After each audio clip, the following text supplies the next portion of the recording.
Pertama masak sayur asem tempe goreng ya.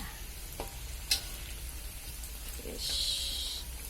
Kita masak sayur asem tempe goreng aja hari ini, Jumat Barokah nih ya.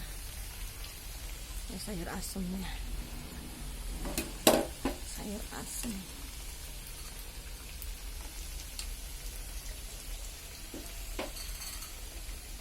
Ini buat nyambel, kita nyambel terasi saja.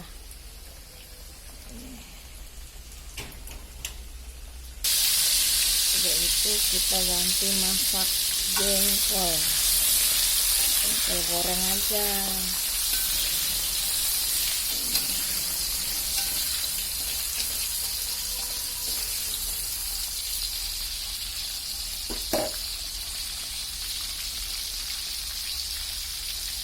Ininya sambal.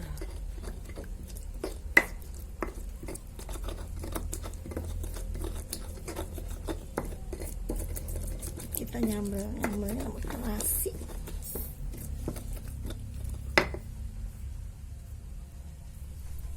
Ini udah matang ya.